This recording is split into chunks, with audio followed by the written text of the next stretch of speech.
Help me hit 7,000 subscribers. Support the video with a like and leave your thoughts in the comments. I read everyone. Thank you. My name is Callum, and up until a few months ago, I thought my wife, Marley, had a harmless sense of humor. She liked being the loud one at gatherings, the one who could turn anything into a joke.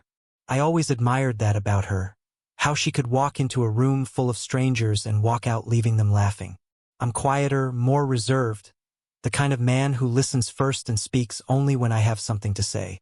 But there's a fine line between humor and humiliation, and somewhere along the way, Marley stopped noticing the difference. Our next-door neighbor, Dorian, moved in around a year ago. He was the type of guy who made everything sound like a compliment, even when it wasn't. A little too charming, a little too smooth, but polite enough that you couldn't call him out without looking paranoid. He'd wave from his driveway, stop us for small talk, compliment Marley's new haircut, compliment my lawn. He was that guy. And Marley? She loved the attention. Not in a cheating sort of way, at least not that I believed then, but in a validation kind of way. She liked being appreciated, and I don't think she realized how far she was letting some conversations go. It all started on a warm Friday evening. We were grilling in the backyard, a casual thing, burgers, chips, a couple beers. Dorian peeked over the fence and asked if he could join. Marley said yes before I even answered. He walked in with a six-pack and a smile that looked rehearsed. We talked about nothing in particular, work, weather, sports, but all night he kept directing little comments at Marley. You two ever argue? I can't imagine Marley ever losing. She seems like she always gets her way. She's got you trained well, doesn't she, Callum? All harmless, all under the disguise of jokes. But every joke on his side came with a subtle glance toward Marley, and every punchline from Marley landed on me. At one point, she nudged me with her shoulder and said, "Oh, trust me, Dorian. If I ever put Callum up for sale, you'd be the first to know." Dorian laughed. I tried to laugh, but inside something twisted. Still, I let it slide. You pick your battles in a marriage. I chose peace, though in hindsight, peace was just silence pretending to be comfort. The night drifted on, and the jokes got bolder. At some point, Marley had a few drinks and decided to run her mouth like she always did when she felt like the funniest person in the world. Dorian complimented the meal again, saying, "Marley, if I could hire you as my personal chef, I would." She grinned, bumped her elbow into me again and said, "Oh, please, if you want Callum too, it'll cost you $100 and a burger." I froze. I thought she was going to follow it up with something sweet, something like, "He's priceless."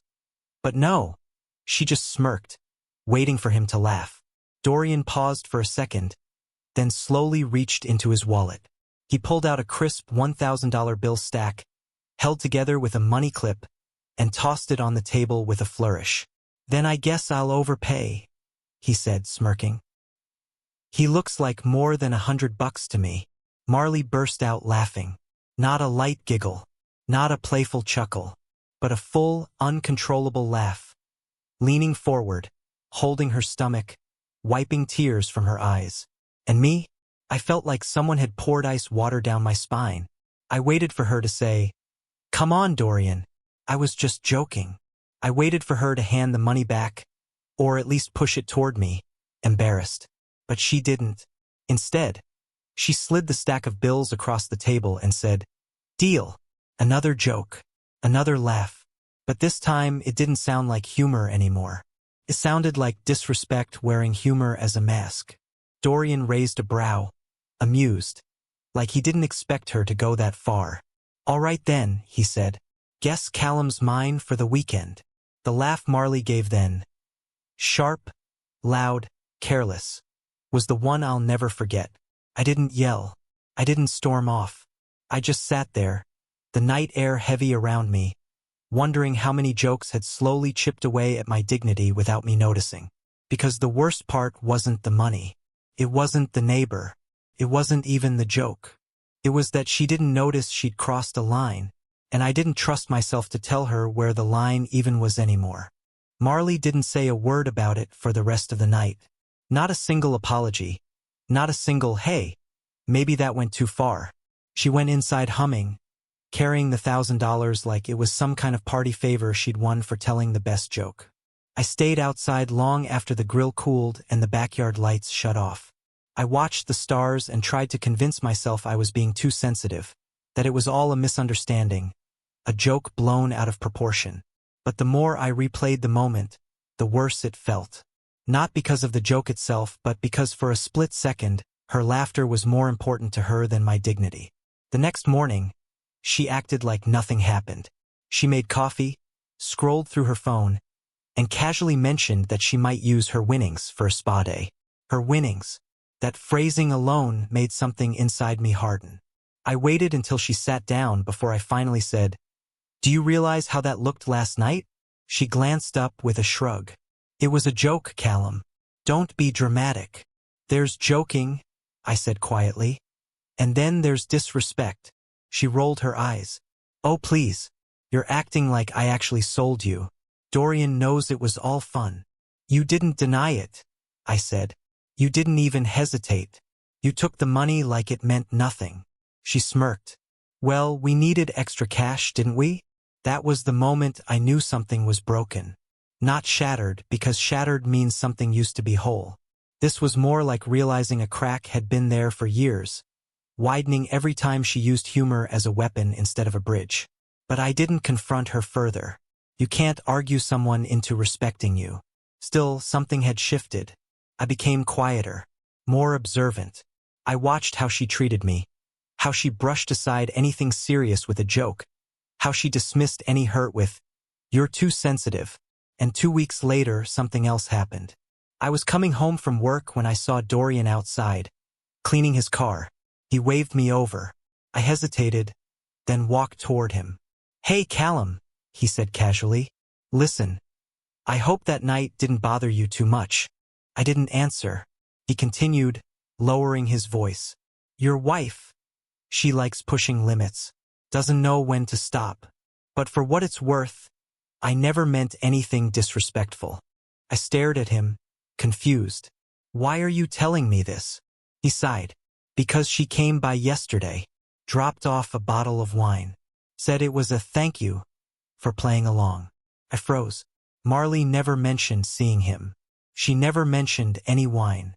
Dorian must have noticed my reaction because he added quickly, "She didn't stay long. But, look, I think she cares more about attention than she realizes." That was the gentlest way to say something much harsher. And the worst part? I didn't even feel angry at him. I felt angry at myself because for years, I had let this pattern slide. This wasn't new behavior. It was just the first time it was public enough to sting. That night, I didn't confront her. I simply withdrew. I answered her lightly, kept to myself, and stopped participating in the jokes. I stopped offering reactions, stopped being the easy target she could tease for a laugh. Funny thing about disrespect. It loses its power when you stop entertaining it. Marley noticed. First, she thought I was sulking. Then she thought I was being difficult. Then she accused me of punishing her with silence. But I wasn't silent. I just wasn't performing anymore. 3 weeks after the barbecue incident, she finally snapped. "Callum, what is your problem lately? You've been acting like a stranger." I looked at her calmly. I stopped being the punchline. Her face tightened. "Are you seriously still upset about that?" "No," I said. "Not upset. Just aware." "Of what?" "That the joke isn't the problem," I said. "It's that you don't care if it hurts me, as long as someone laughs." She opened her mouth, closed it, opened it again. No sound came out. That was a first. Finally, she whispered, "So what? You don't want me to be funny anymore?" "I want you to be kind," I said. Funny is optional. For the first time in years, she didn't have a comeback. No sarcasm, no deflection, just quiet. Over the next few days, we barely spoke. Not out of anger, but out of realization.